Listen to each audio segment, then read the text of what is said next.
Buenos días. Toca el turno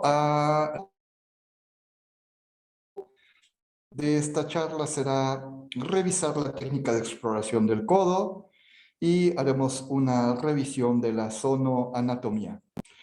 Como todos lo hemos visto, el razonido musculoesquelético aplica prácticamente a cualquier articulación, lo hace estupendamente bien, no es la excepción del codo.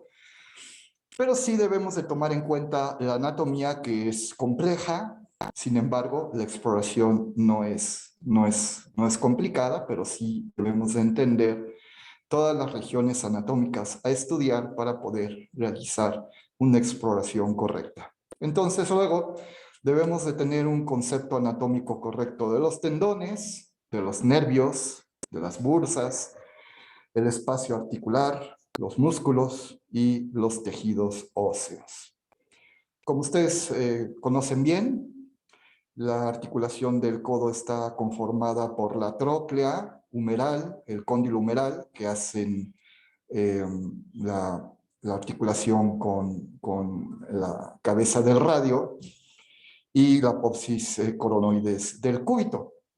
Esto nos va a permitir tener movimientos de flexión, extensión, pronación y supinación, que son movimientos muy complejos que se dan gracias a esta articulación o a estas articulaciones, porque ahí hay tres articulaciones, tres huesos que se conjugan.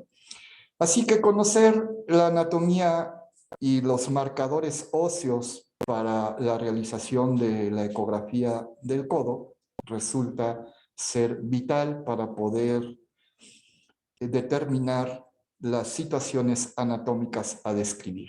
Y aquí tenemos el codo anterior, tenemos una referencia ósea que la vamos a ver mucho en ecografía, la epitróclea, el epicóndilo, la tróclea humeral, la cabeza del radio y la zona articular de la tróclea con la cabeza humeral del cúbito, y las fosas coronoidea, así como la fosa radial. Muy importantes estas zonas anatómicas que acabo de mencionar, que las vamos a describir muy bien por ecografía. Y en el codo posterior, igualmente, vamos a tener prácticamente los mismos marcadores: la epitróclea, el olecranon, el canal cubital, que está conformado por la epitróclea y el olecranon, la fosa olecraniana, y tenemos también la cabeza del radio. Muy, muy importantes para identificar por ecografía estas zonas anatómicas. Y vean ustedes, el ultrasonido, como lo había dicho en la primera lámina, en la primera diapositiva, es altamente útil para identificar los procesos óseos, como en esta artrografía. La cavidad articular como tal, los tejidos blandos, en donde el ultrasonido es superior a las imágenes convencionales, así como los tejidos tendinosos y musculares. Bien, ¿cómo estudiamos el codo? Lo estudiamos en región anterior, región medial, región lateral y posterior, así como lo ven en estas fotografías. Muy importante realizar los cortes longitudinales, transversales, y dependiendo de la patología del paciente, será muy útil realizar los cortes oblicuos o semioblicuos para obtener las imágenes necesarias para poder describir lo que está sucediendo con nuestros pacientes. Como lo es en este paciente que tiene escleroderma, y como ustedes saben, hay un engrosamiento de la piel anómala. Vean cómo se vuelve brillosa, acartonada. El paciente ya no puede flexionar ni extender las extremidades. Hay esta semiflexión que tienen aquí en esta fotografía. Es lo máximo que puede hacer el paciente. Igual en la flexión no la alcanza, así como la pronación y supinación se vuelve difícil. La pronación y supinación para el lado contralateral. Y los cortes oblicuos suelen ser bastante útiles en este tipo de pacientes que no pueden tener la posición correcta para hacer la exploración ecográfica. ¿Cómo se realiza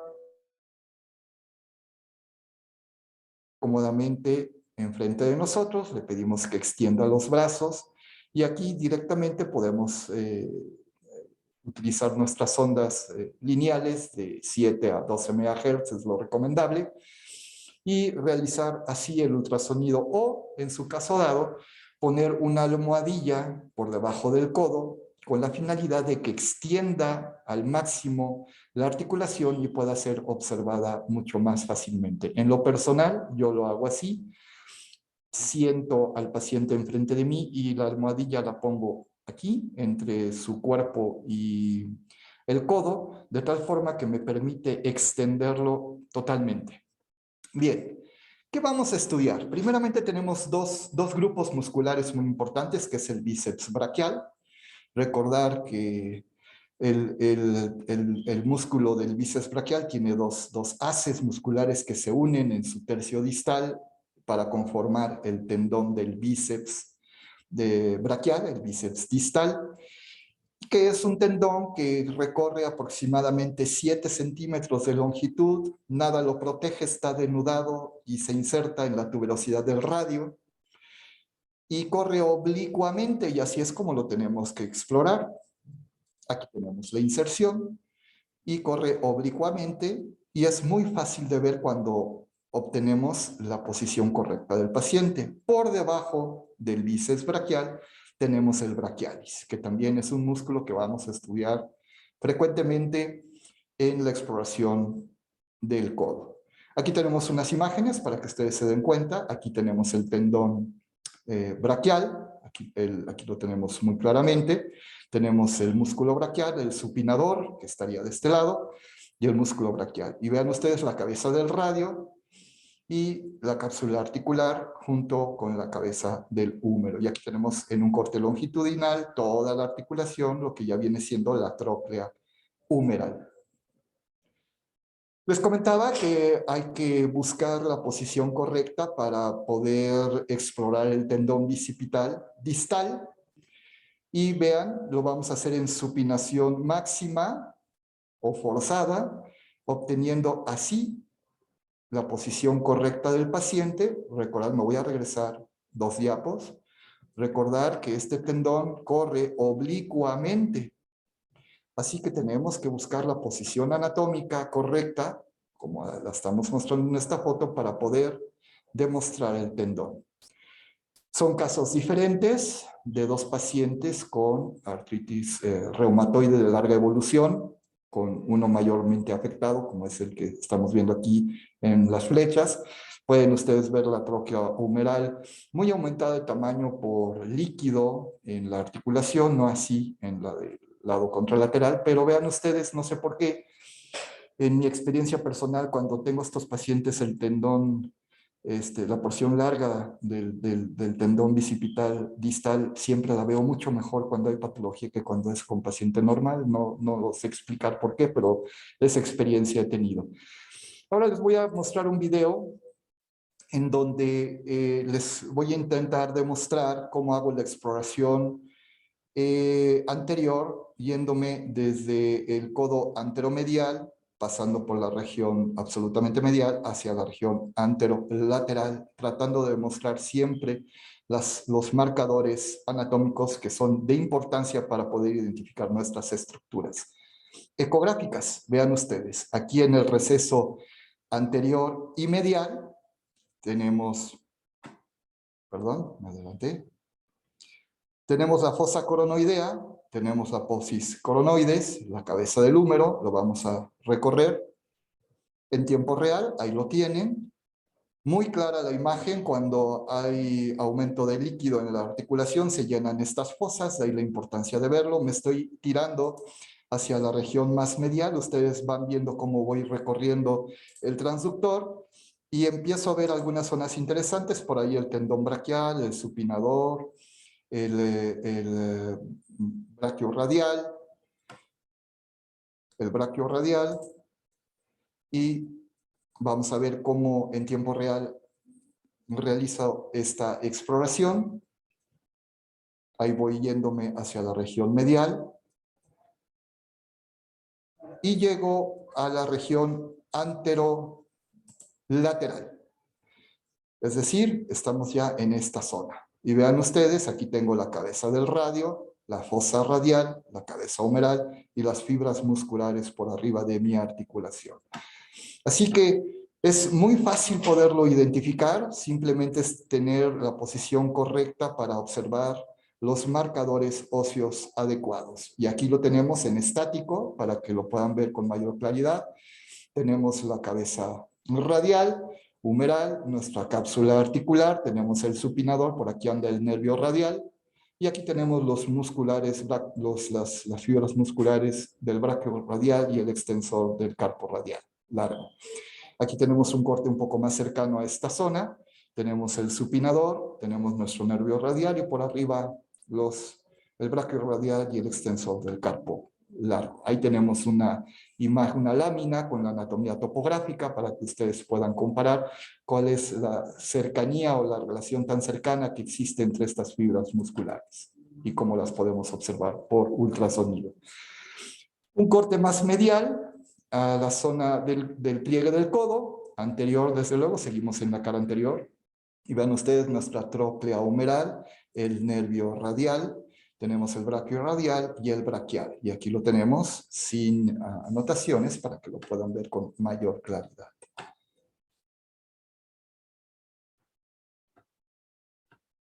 Muy bien, es importante conocer estas zonas anatómicas porque cuando tenemos patología, pues las zonas tan bonitas que hemos visto en la anatomía de un paciente normal, pues tiende a cambiar porque ya hay patología y entonces lo que veíamos muy bien como el reborde óseo y la cavidad articular se vuelve difícil de identificar porque pues ya tenemos erosiones corticales que deforman la cabeza respectivas de estas articulaciones, tanto la apófisis coronoides como la cabeza radial y la humeral, así que se vuelve difícil la identificación de estos recesos articulares y vean ustedes toda esta zona ecogénica dentro de la cavidad articular que está muy, muy distendida por proliferación de vellosidades sinoviales y un derrame importante.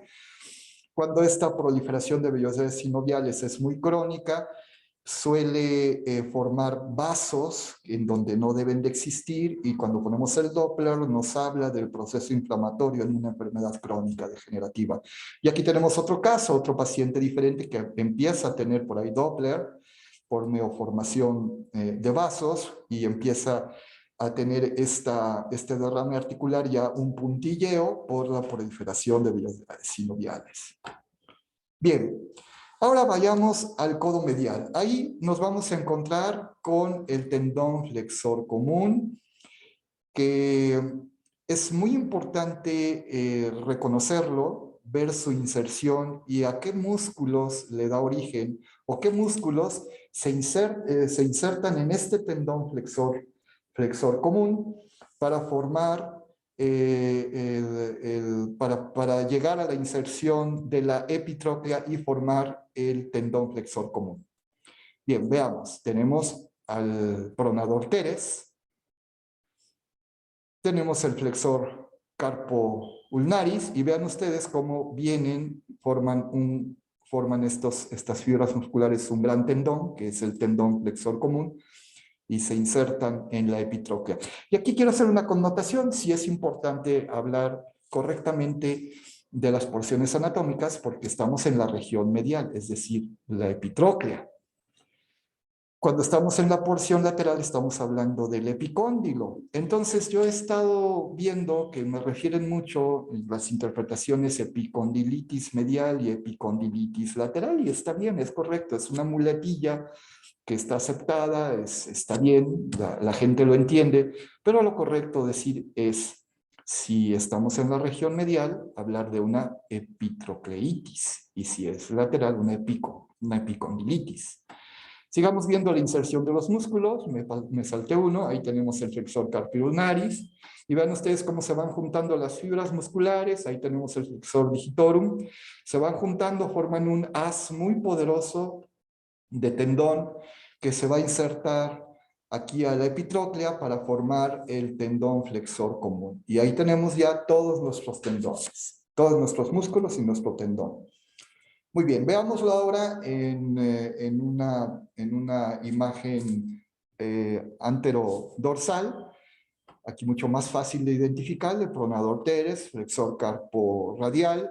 Tenemos el palmaris longus, flexor carpo ulnaris, flexor digitorum. Ahí están, para formar todos juntos un solo tendón que se va a insertar en la epitróclea. Muy bien, ¿cómo lo exploramos?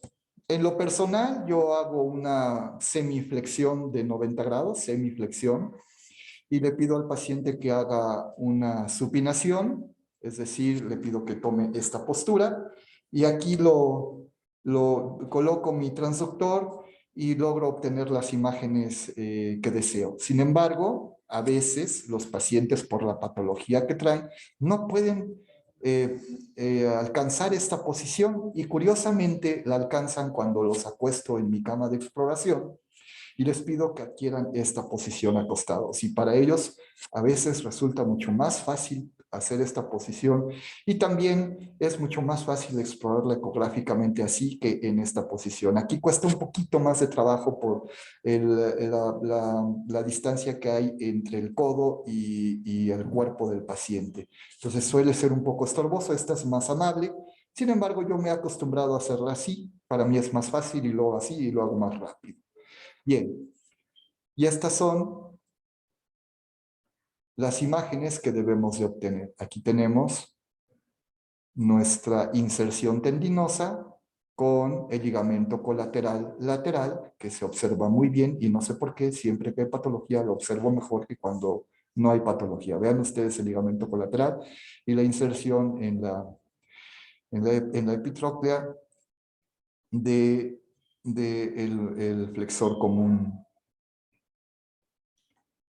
en el codo medial. Ahora nos vamos al codo lateral, que es básicamente lo mismo. Nuestro tendón común extensor se va a insertar ahora en el epicóndilo. Tenemos el extensor corto del carpo, que es este. Tenemos el extensor radial del carpo, el extensor cubital del carpo, el extensor propio del meñique y el braquio radial, que es un músculo muy poderoso que siempre lo vemos prácticamente en casi todas las exploraciones del codo. ¿Cómo obtenemos las imágenes ideales? Bueno, pues yo en lo personal regreso a mi posición de semiflexión de 90 grados en semipronación, y le pido al paciente que lleve el brazo hacia el cuerpo, y yo coloco mi sonda en esta posición, tanto longitudinal como transversal, y es como obtengo las imágenes. Pueden hacerlo de esta forma también, lo sientan al paciente cómodamente en una mesa enfrente de ustedes y le piden que junte los brazos y los primeros dedos y van a obtener una posición de semiflexión. Inclusive pueden con esta posición observar ambos codos si tienen duda anatómica o cuando no tenemos la práctica suficiente. Siempre es bueno comparar un codo contra el otro y ver cómo se están comportando ambos. Estas son las imágenes que vamos a obtener. Ahí tenemos el perfil del epicóndilo con nuestro tendón. Cuando hacemos un corte semioblicuo, puedo obtener estas imágenes. No están descritas en la técnica, pero yo siempre les recomiendo que lo hagan porque se obtienen muy buenas imágenes. Vean ustedes, es un corte semioblicuo y ahí puedo identificar muy bien la inserción del tendón extensor común. Y cuando hay patología, bueno, pues es muy fácil identificarla. Vean ustedes aquí el engrosamiento del tendón, prácticamente se pierde la división entre las fibras del extensor común con las del ligamento colateral lateral, no así en el codo contralateral, que es normal. Vean ustedes la definición perfecta tanto del ligamento colateral lateral como de la inserción del tendón común. Véanlo, ahí está muy bien definido a comparación de donde hay patología, y ven ustedes la desinserción y prácticamente un hueco. Cuando hacemos el corte transversal lo corroboramos muy bien, hay un aumento muy significativo comparativamente del codo patológico contra el normal en la inserción del tendón Vean ustedes, este es prácticamente liso comparado contra el patológico que está muy aumentado y vean el tremendo hoyo que se observa ahí por el desgarro en la inserción en el epicóndilo. Inclusive le podemos poner Doppler de poder y podemos identificar la angiogénesis que se forma por el proceso inflamatorio que se está llevando en esta lesión.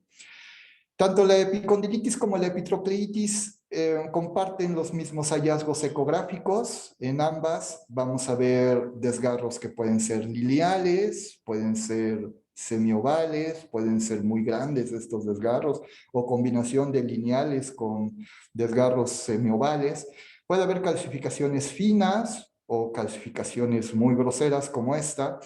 Puede haber erosiones óseas, engrosamiento del tendón, y prácticamente para ambas es el mismo hallazgo. Hablemos ahora algo sobre la exploración de los nervios que podemos identificar en el codo. Bueno, tenemos el nervio radial lo podemos explorar tanto en la parte posterior como lateral y anterior del codo. Esta es la región anterior. Y cuando estamos en la región anterior, siempre nos vamos a ir más profundamente a la parte o al segmento profundo del nervio radial. Ahí es donde lo vamos a explorar preferentemente, pero la exploración viene desde la región posterior, lateral y anterior. Vamos a ver cómo lo veríamos ecográficamente. Bien, tenemos nuestras referencias anatómicas, tenemos nuestra cabeza del radio, las fibras musculares del braquial y el braquiorradial, y ahí tenemos nuestro paquete vasculonervioso.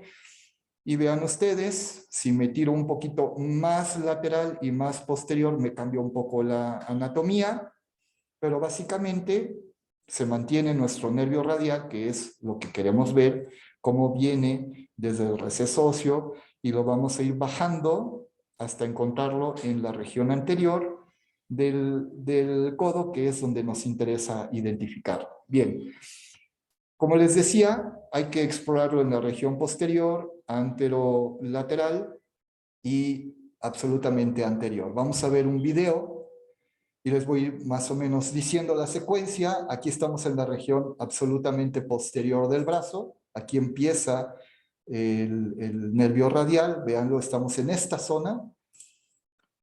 Aquí ya lo empiezo a identificar claramente. Vean ustedes cómo viene hacia el receso óseo. Y conforme vamos bajando, lo vamos a ir viendo todavía mucho mayor.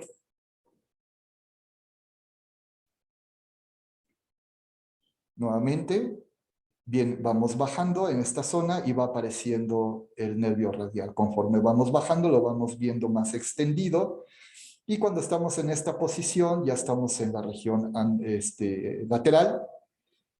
Y ahí, en esta posición, le pedimos al paciente que extienda el brazo lo más que pueda y nos vamos a la región anterior. Estamos en esta zona y de ahí nos vamos a la región anterior del codo para irnos a la porción profunda del nervio radial, y esta es la imagen que debemos de encontrar siempre en esta zona.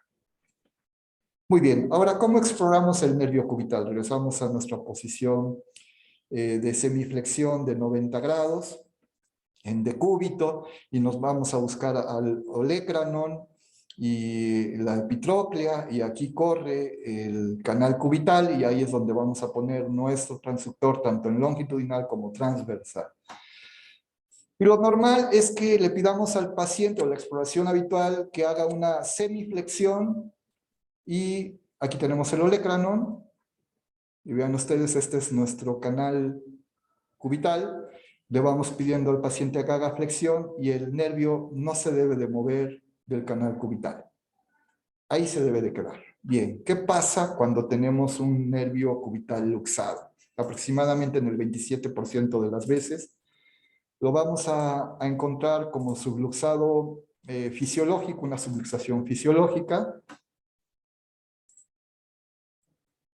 Ahí está el video, le vamos a pedir que haga una semiflexión y vamos a ver cómo este nervio se luxa fuera del canal cubital entre la epitróclea y el olecranon, y cuando esto sucede, el paciente menciona que tiene crepitación, que truena y provoca dolor, inclusive la crepitación se siente en el transductor y cuando brinca el nervio, inclusive se siente en el transductor. Cuando le pedimos que extienda, se regresa el nervio y bueno, regresa a su posición anatómica normal.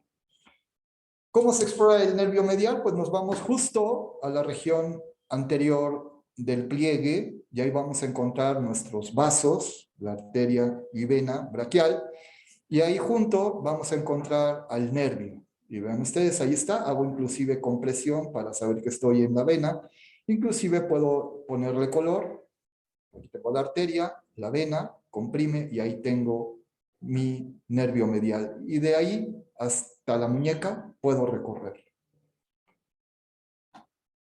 Bien, el codo posterior.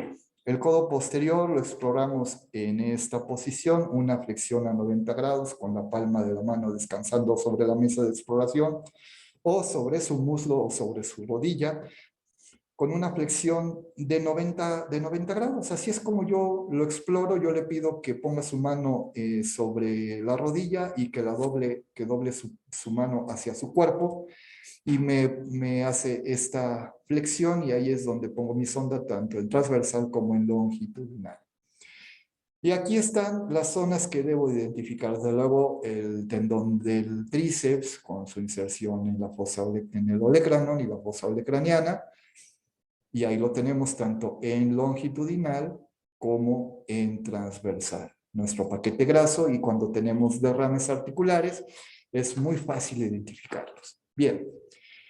Hablamos ahora algo de las bursas. Habíamos dicho que tenemos un par de bursas en el codo, bueno, tenemos 3 para ser precisos. En la parte posterior tenemos la bursa olecraniana, que tiene una forma semioval, discoide, mide 3 centímetros, es muy superficial, es muy fácil de verla. Esta es una bursa ya calcificada, que es una complicación de la bursitis.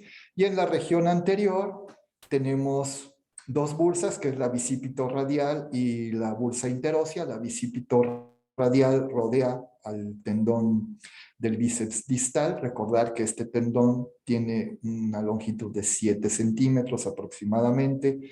Se inserta en la tuberosidad del radio, como la están viendo ahí, y está rodeado por una bursa. Así que cuando este tendón se lesiona, la bursa se llena muy rápidamente, muy fácilmente se llena esta bursa, al igual que la bursa interósea. Y aquí atrás tenemos la bursa olecraniana. Vamos a ver algunos ejemplos. Este es un paciente con una insuficiencia renal crónica que saqué de un artículo viejito de ahí de como el año 2000, pero muy bueno el artículo. Y vean ustedes cómo el tendón bicipital viene hacia su zona de inserción en el receso radial y vean ustedes la bursa ya calcificada con gran proliferación de velocidades sinoviales, pero ya con calcificaciones, lo cual es una copia de la placa simple lateral de codo, y ustedes pueden identificar muy fácilmente estas bursas cuando están distendidas. Es la fotografía, es la imagen de una bursa olecraniana en 2 pacientes diferentes, una ya crónica, una subaguda.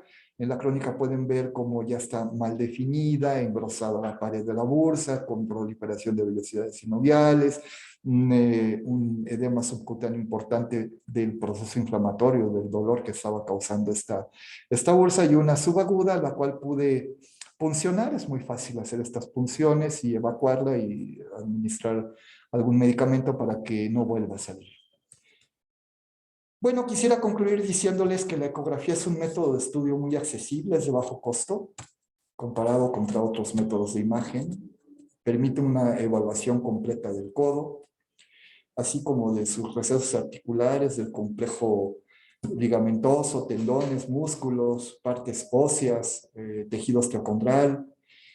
Pero yo les sugiero que deben de tener una técnica sistematizada con un conocimiento amplio de la anatomía para que puedan reconocer sus marcadores anatómicos y describir correctamente los hallazgos patológicos de los normales.